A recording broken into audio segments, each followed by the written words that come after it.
prazer estar aqui com vocês. Eu quero agradecer imensamente a comissão organizadora do Congresso Interamericano de Biodiversidade e Infraestruturas Viárias pelo convite e a oportunidade de falar com vocês sobre um tema que vem crescendo muito nos últimos anos e pelo qual me apaixonei mais recentemente e venho dedicado meus esforços para entender e melhorar o nosso conhecimento sobre o movimento dos animais.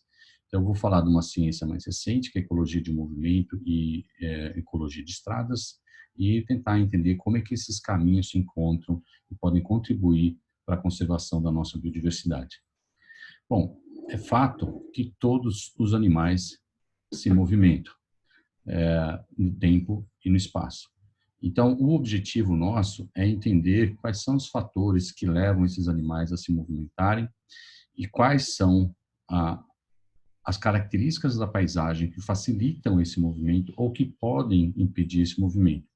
Esses animais, num mundo crescente de atividades humanas, também vão correr riscos em seus movimentos. Então, entender esses riscos também é importante que a gente para que a gente possa planejar sistematicamente a conservação da nossa biodiversidade. Existem várias maneiras da gente pensar isso, mas a primeira é que os fatores externos podem ser um gatilho principal para a movimentação do animal e que vai estimular um estado interno e vai fazer com que ele se mova para algum lugar. Essa capacidade de locomoção também ela varia de espécie para espécie, né? E também nessa característica de variação de espécie para espécie vai determinar qual é o caminho que esses animais vão adotar, né? É sabido também que muitas espécies têm uma memória cognitiva, né? Desse caminho que ele pode seguir, para onde ele vai, e essa capacidade também é que vai levar eles para algum determinado local, né? Então, isso tudo tem um impacto muito importante na manutenção dos serviços ecossistêmicos de forma geral, mas é fundamental para a preservação da diversidade dessas espécies, né? A gente sabe que o indivíduo de uma determinada espécie pode ter um gatilho externo sem que seja a interação com outro indivíduo ou mesmo que seja a interação com indivíduos de outras espécies. Então, entender esse mecanismo aqui, quais são os gatilhos que provocam e desencadeiam o movimento, é extremamente importante para a conservação e entendimento de como esses animais podem ser afetados por mudanças da estrutura da paisagem. E, recentemente, a gente teve uma grande evolução nas tecnologias de monitoramento desses animais. Se a gente olhar essa figura, os primeiros passos para entender como os animais se movimentam datam do início do século passado, em 1900. Simplesmente, a marcação de aves foi o primeiro, né? Os tags colocados nas aves foram os primeiros marcadores para estudar o movimento dos animais. Nesse caso, especificamente, os movimentos migratórios das aves, né? Então, as anilhas foram as primeiras ferramentas de marcação para estudo de movimento. E, ao longo do tempo, houve uma grande evolução nesse processo de entendimento. Já na década de 50, surgiram os primeiros rádios transmissores no sistema VHF e que foram também sendo aperfeiçoados para hoje um sistema que a gente conta com mais de 60 satélites operando para a coleta de dados para animais em movimento. Então, esses colares hoje, tecnologia GPS satelital, eles armazenam uma grande quantidade de dados, o que nos leva a um outro desafio, que é a análise de grande quantidade de dados. Mas, por outro lado, melhora sobremaneira a nossa capacidade de planejar sistematicamente a conservação da biodiversidade e integrar, então, o desenvolvimento e a conservação. Esse desafio do armazenamento de informação é gigantesco. Se a gente pensar, por exemplo, os primeiros estudos com telemetria no Brasil, com onça-pintada, com lobo-guará e mico-leão-dourado, a quantidade de localizações era muito pequena. Por exemplo, na tese de doutoramento do Dr. Peter Crouch, no Parque Nacional do Iguaçu, o indivíduo de onça-pintada que mais obteve informações ao longo de 3 anos, obteve 60 localizações utilizando metodologia de sistema VHF. Atualmente, 60 localizações a gente pode conseguir em 3 dias ou menos até, dependendo da programação que a gente faz com o escolar, que recebe essa informação, armazena essa informação dentro do escolar e a cada período ele emite esse sinal via satelital e a gente recebe essa informação no computador.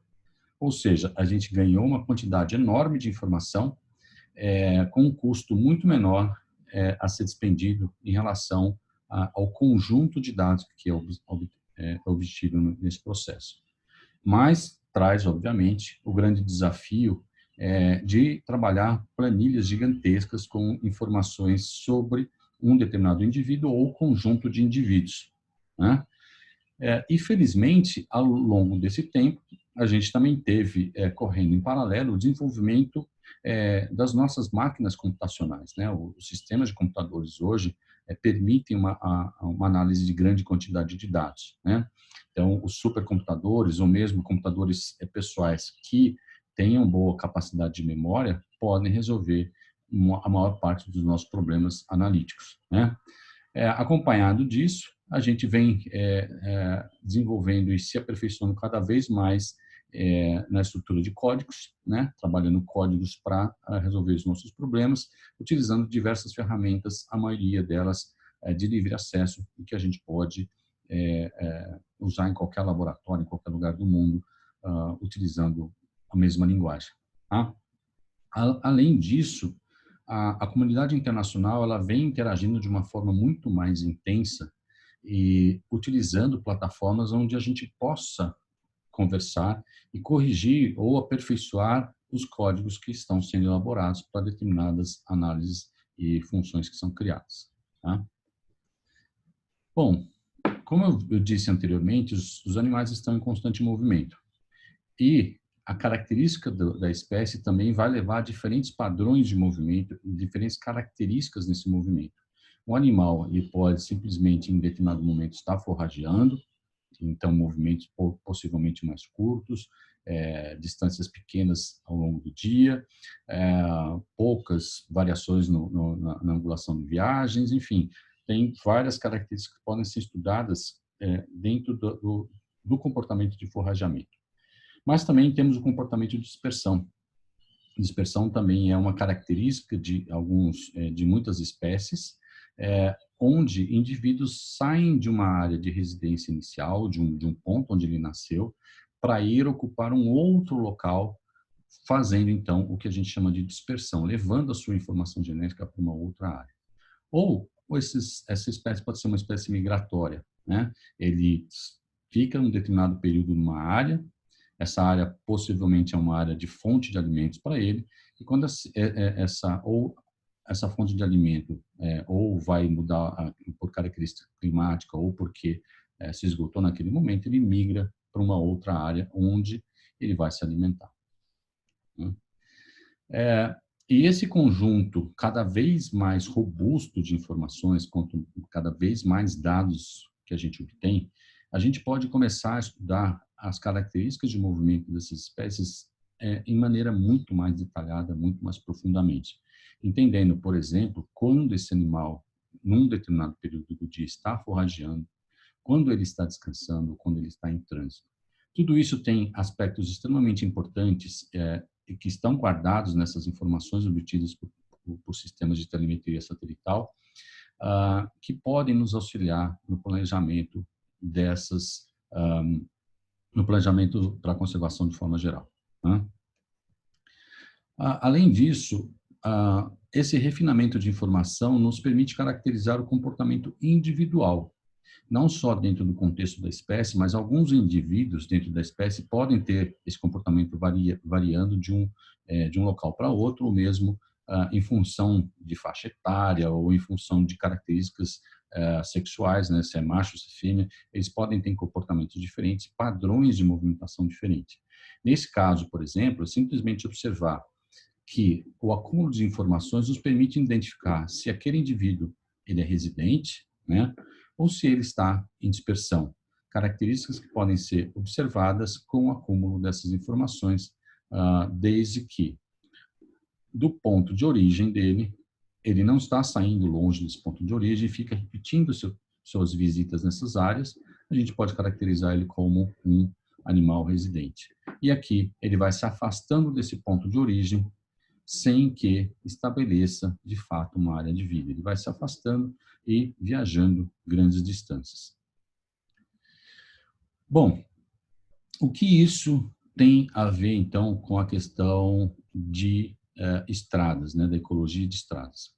A gente precisa entender o comportamento desses animais para planejar melhor as nossas rodovias e onde vão ser instalados ou qual é o traçado dessas rodovias, né? Além do que, ao observar que esses animais estão viajando, né, por exemplo, um dispersor, o que a gente vai observar que, para um dispersor, o movimento, normalmente, é um movimento para frente, tá?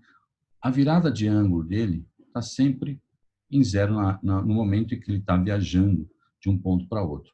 Ou seja, ele está em movimento praticamente retilíneo, buscando alguma alternativa, algum local que ele vá conseguir se estabelecer, enfim. Se for uma espécie migratória, durante o período de migração, esse movimento também tem de ser sempre retilíneo, em direção ao ponto onde eles vão se estabelecer durante esse período de migração. Tá? Então, é importante a gente caracterizar esses padrões de movimento para a gente pensar por onde esses animais podem passar ao longo das suas trajetórias. Esse é um caso bem importante, porque com o entendimento do padrão de movimento dos animais, no caso aqui de espécies migratórias, aves migratórias, você pode fazer previsões de quando esses animais vão estar se deslocando de um lugar para o outro, né? Antecipar essa previsão, antecipar esse movimento, e ao antecipar esse movimento, você planeja, né? No caso específico aqui, você consegue fazer o planejamento de voos que vão cruzar essas áreas de migração, de grande migração de aves. Isso, com certeza, com o objetivo de diminuir os casos de acidentes com aeronaves chocando com aves e que podem ser, inclusive, acidentes fatais. Então, é extremamente importante nesse sentido que você vai entender por onde essas aves vão passar e quando elas vão passar. Você consegue fazer essa previsão usando inteligência artificial. Então, essa massa, por exemplo, aqui, é uma massa migratória. Vai passar aqui, né, essa previsão para a noite do dia 7 de maio, né, para o dia 8, nesse ano, estava previsto, então, que íamos ter uma passagem de grande quantidade de aves nessa região aqui. E que isso, então, deveria ser levado em consideração no planejamento dos voos que cruzassem essa região. Um outro aspecto importante é que a gente começa também a olhar em detalhes quais são os tipos de ambientes que esses animais, ou algumas espécies, né, que a gente possa selecionar e focar nossos estudos, selecionam com maior preferência ou têm uma predisposição a se deslocar em, né? No caso aqui, a gente está olhando um conjunto de dados de onça-pintada, onde a gente vê que as estradas, aparentemente, não são uma barreira para essa espécie. E isso é extremamente importante se a gente também levar em consideração quais são os tipos de estradas que estão sendo consideradas aqui, né? Se são estradas primárias, estradas secundárias, qual é o volume de tráfego nessas estradas, enfim, uma série de conjunto de dados que também vai nos auxiliar a entender se esses animais estão ou não passando por essas rodovias. Nesse caso específico, a maioria das rodovias que foram analisadas são rodovias com baixa intensidade, com baixo fluxo, e que os animais não reconheciam, então, como um grande empecilho para o movimento deles, né? Isso tem um aspecto extremamente importante, porque, na medida que eles não estão reconhecendo essas estradas como uma zona de risco, nos locais onde ela ocorre em baixa densidade e que ela possa estar ameaçada de extinção mais do que em outros, por exemplo, você pode fazer um planejamento para essas estradas tentando viabilizar a redução de velocidade ou identificar pontos de passagem que esses animais possam estar utilizando.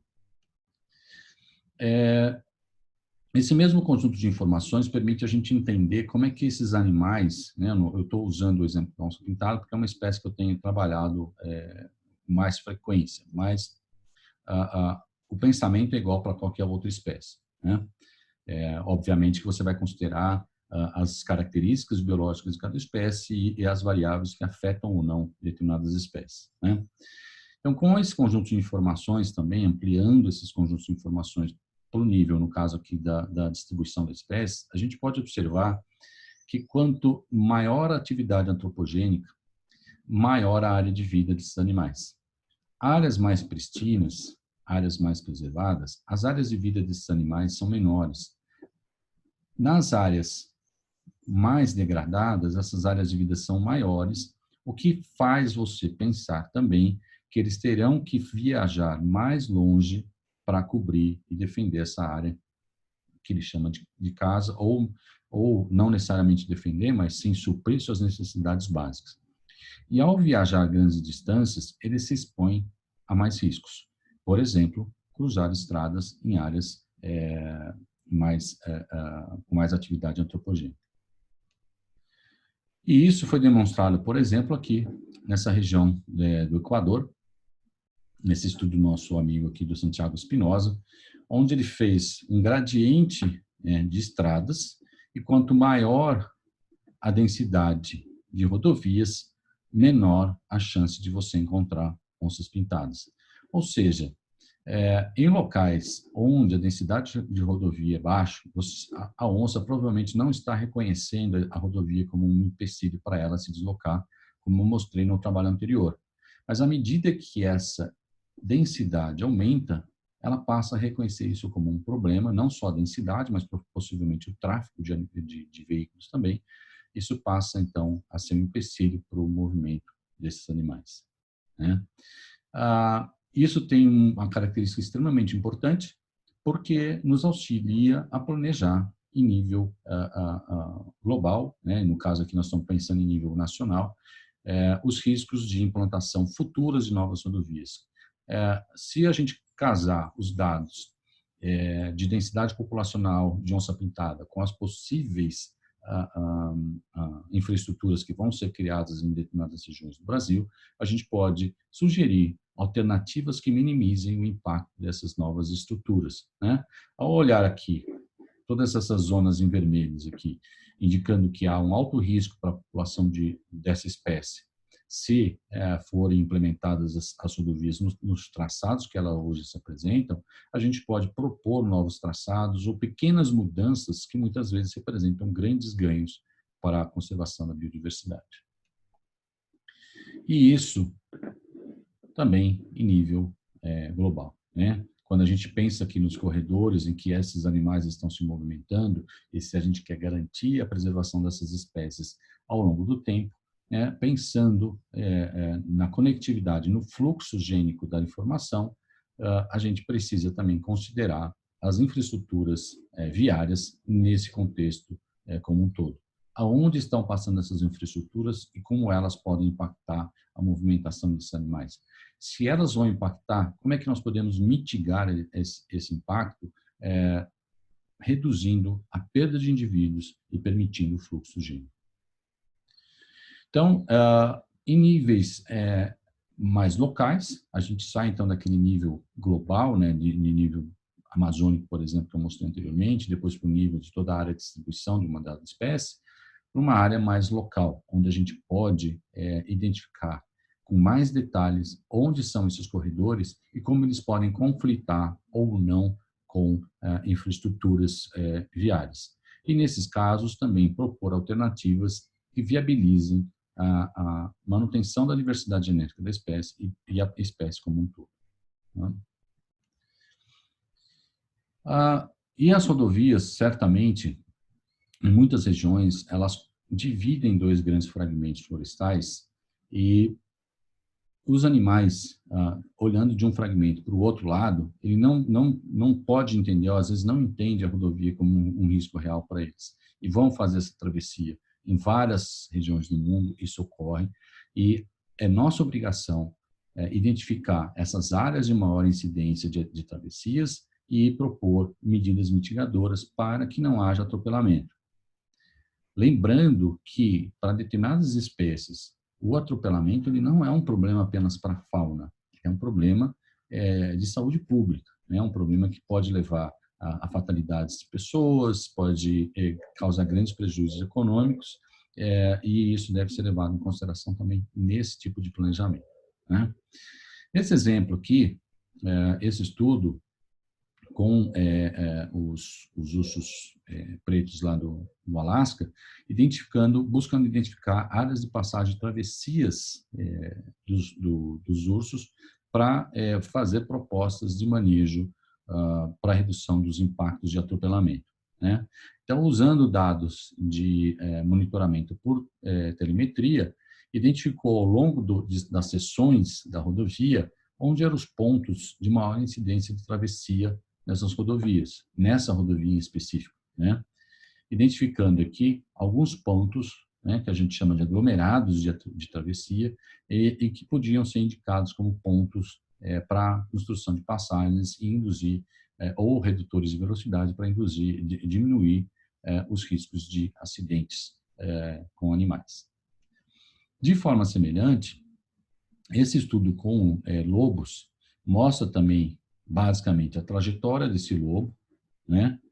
Levando em consideração também o comportamento dessa espécie, né? Algumas espécies, por exemplo, como eu estava dizendo lá no começo, algumas espécies são residentes, né? Outras são residentes, mas estão em dispersão, outras são espécies migratórias, outras nomádicas. Então, você tem que caracterizar esse movimento, inclusive para entender e prever como é que esses animais podem se deslocar na paisagem.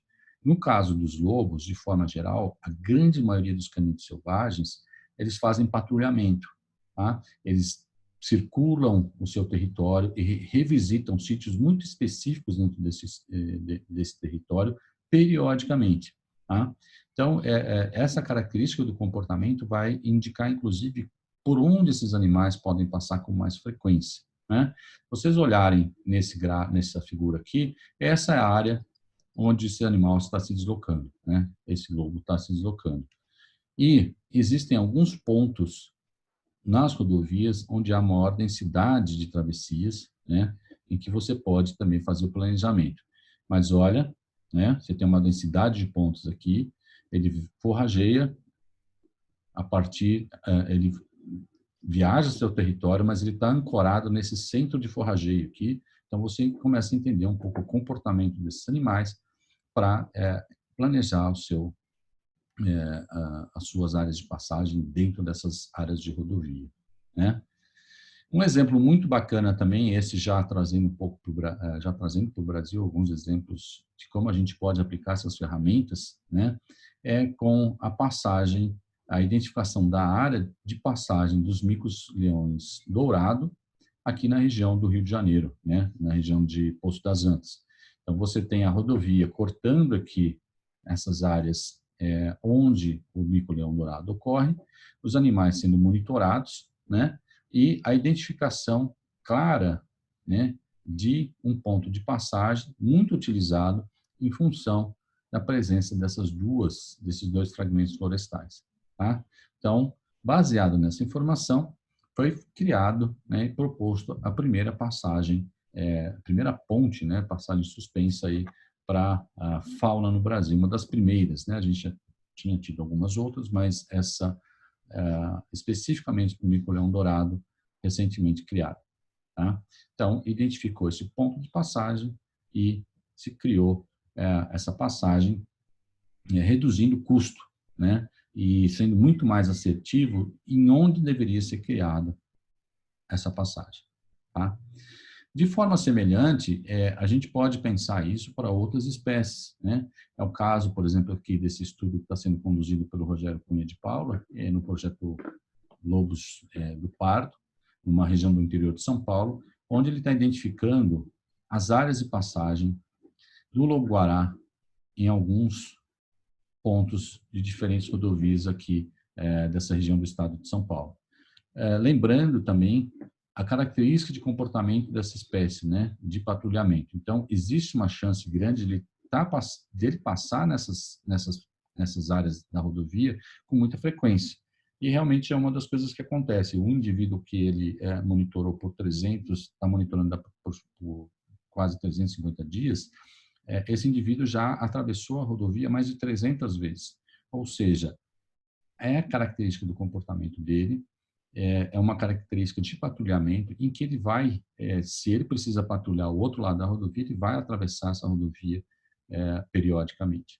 Então, é importante identificar onde são essas áreas de passagem, saber se essas áreas de passagem favorecem apenas ao lobo, favorecem uma grande quantidade de espécies e, nessas medidas mitigatórias, propor a passagem que facilite a vida de todos os animais e do usuário do sistema, né?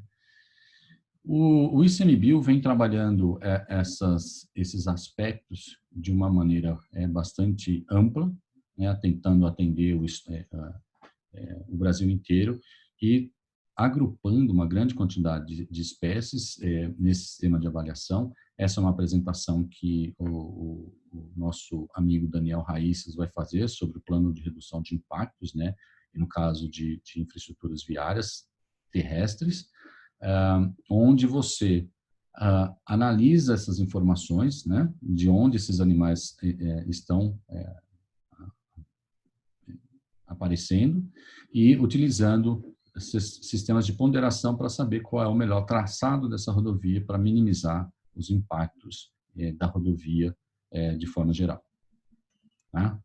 E o que a gente quer evitar é exatamente isso, que esses atropelamentos ocorram, que a gente perca a nossa fauna e que a gente também seja um mecanismo de proteção do usuário dos sistemas.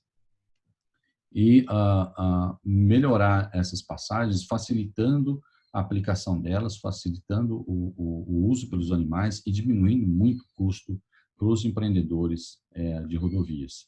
Tá? Muito obrigado, espero que vocês tenham gostado e estamos à disposição para qualquer dúvida e qualquer bate-papo que vocês quiserem fazer. Obrigado. Hein?